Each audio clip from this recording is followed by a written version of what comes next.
Kesejahteraan masyarakat menjadi poin penting yang harus diusahakan, terutama pada pemerintah dan juga pengusaha yang juga tentunya mengambil untung pada pendapatan dan juga keberadaan masyarakat. Tetapi bagaimana jika tentunya ada pengusaha-pengusaha nakal yang justru malah membuat rakyat jadi sengsara demi mendapatkan kebutuhan tersebut. Nah, kita masih dalam pembahasan ini dalam bedah tajuk Lampu Pos bersama dengan Bang Ago. Bang, tadi kita sudah sedikit memberikan gambaran kepada pemirsa Metro TV Lampung tentunya, di mana ternyata di sana ada permintaan, maka juga tentunya ada penawaran. Tetapi di salah satu sisi ternyata hal ini juga dimanfaatkan oleh pengusaha tersebut tentunya untuk menambah keuntungan mereka. Nah, dari Lampung Pos sendiri bagaimana tanggapannya terhadap permasalahan ini, Bang?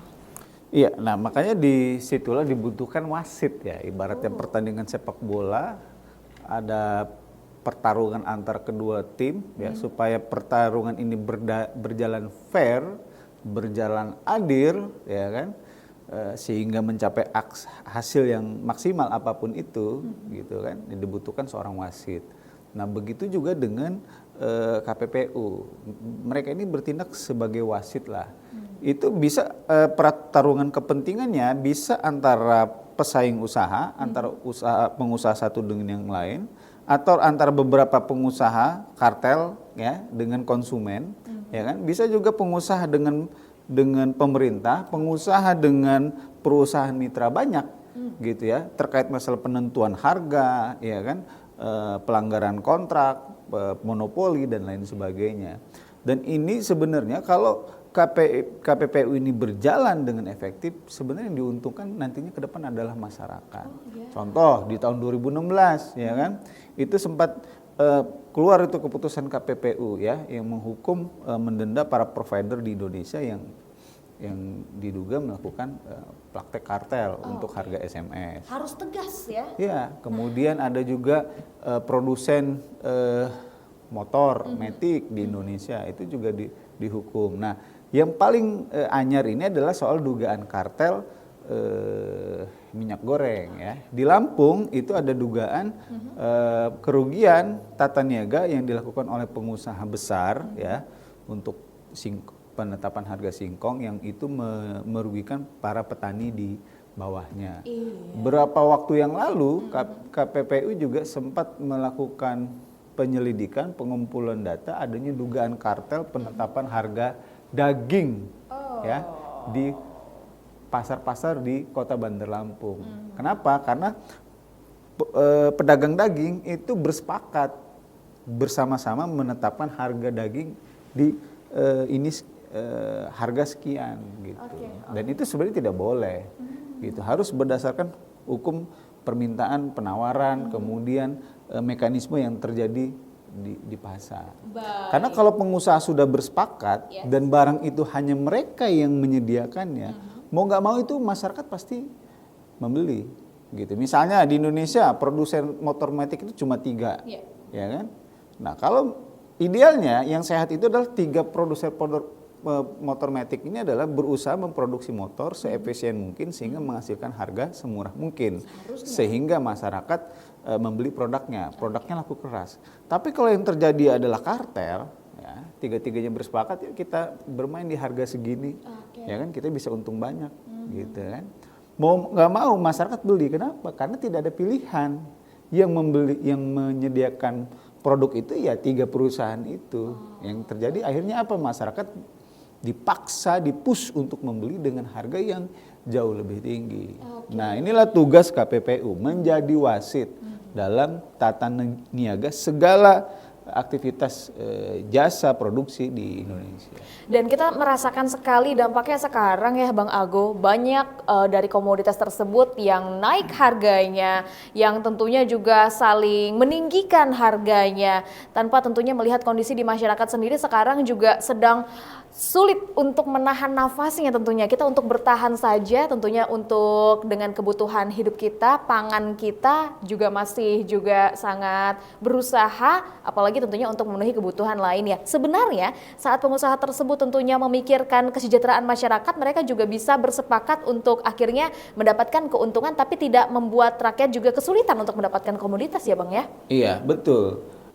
Sebenarnya kalau masyarakat ditawarkan barang ya dengan harga yang pas gitu, harga yang natural, ya, ideal, ya, apalagi itu dijangkau, tentu saja kan tidak mempengaruhi daya beli masyarakat secara umum gitu. Tapi kalau harga naik, ya kan, yang terjadi adalah mempengaruhi daya beli masyarakat, kekurangan kemampuan daya belinya yang terjadi akhirnya adalah perputaran perekonomian yang berjalan sangat lambat, ya itu bisa memunculkan krisis ekonomi. Betul. Gitu. Tapi memang harus kita akui ya, menjadi wasit dalam tata niaga ini tidak mudah ya. Beda dalam mengungkap kasus-kasus kejahatan kriminal misalnya seperti itu ya kan. Karena sangat kompleks sekali ya kan, ada bisa terjadi di sisi produksi, ada bisa terjadi di sisi distribusi, ada permainan terjadi di pengecer ya kan, kemudian ada persoalan di bahan baku, kontrak kerja dan lain sebagainya. Jadi memang sebenarnya untuk mengawasi tata niaga ini tidak mudah, makanya kita berharap KPPU benar-benar bisa menjalankan fungsinya sebaik mungkin, apalagi sekarang dalam kondisi yang krisis pangan seperti ini ya. Kalau misalnya harga cabai naik karena memang tidak ada yang memproduksi cabai karena gagal panen, apa mau dikata. Tapi kan kadang-kadang persoalannya tidak seperti itu, permintaannya tinggi, produksinya mencukupi, kemudian ditimbun oleh sekelompok orang, disembunyikan, dihilangkan dari pasar untuk sementara, supaya apa? Harganya makin lama makin naik. Ketika harga sudah demikian naik, baru dikeluarkan produknya. Nah ini yang harus diawasi oleh KPPU. Ya, bahaya juga kepada masyarakat tentunya bisa panik buying ya Bang ya. Kalau misalnya sudah lama tidak ada stoknya, tiba-tiba dikeluarkan saat kita memang sedang butuh-butuhnya, dikhawatirkan panik buying, kemudian dimanfaatkan kembali untuk dijual dengan harga lebih tinggi lagi. Panik buying itulah sebenarnya psikologis konsumen yang sengaja diciptakan oleh pengusaha-pengusaha nakal. Jadi masyarakat juga harus cerdas ya, jangan mudah terprovokasi sama situasi minyak goreng akan langka, wah berbondong-bondong beli minyak goreng. Nah, nggak boleh seperti itu. Harus membeli tetap berdasarkan kebutuhan harian aja. Gitu. Wah, ini juga agak sedikit mengkhawatirkan tentunya ya. Lantas seperti apa rekomendasi dari Bang Ago sendiri tentunya agar kita dari masyarakat sendiri tidak melakukan panik buying itu tadi, kemudian juga ulah-ulah pengusaha nakal itu bisa diberantas. Ya, KPPU harus tegas, ya, harus tegas, kemudian tanpa pandang bulu, tanpa pilih kasih dan tanpa bisa dinegosiasi, karena sebagian besar yang objek atau objek hukumnya ini adalah para pengusaha yang notabene ya punya duit gitu ya. Jadi kita berharap KPPU adalah wasit yang benar-benar menjadi wasit dan dia tidak bisa dinegosiasi oleh kepentingan apapun, sehingga bisa menghasilkan keputusan yang tegas. Kemudian di sisi lain juga masyarakat juga harus cerdas ya membaca pasar gitu. Karena apa? Kadang-kadang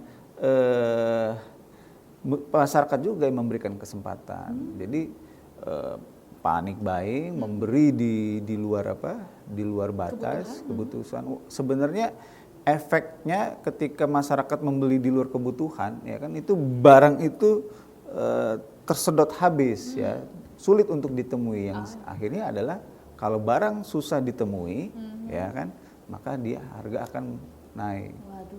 Apalagi kalau permintaannya juga memang lagi sangat tinggi-tingginya. Efeknya domino sekali ya. Wah, tentunya kita semoga saja bisa berhati-hati, kita bisa mewaspadai, dan juga tentunya semoga ulah dari pengusaha nakal ini juga bisa segera diberantas. Nah, tentunya kita juga berharap untuk kebaikan dan kesejahteraan masyarakat Indonesia, khususnya Provinsi Lampung. Terima kasih Bang Ago. Baik pemirsa Metro TV Lampung, demikian untuk bedah tajuk Lampung Pos kali ini. Namun Anda jangan kemana-mana, setelah ini kita akan membahas trending topik apa saja yang ada di multi platform Lampung Pos Group lainnya. Tetaplah bersama kami.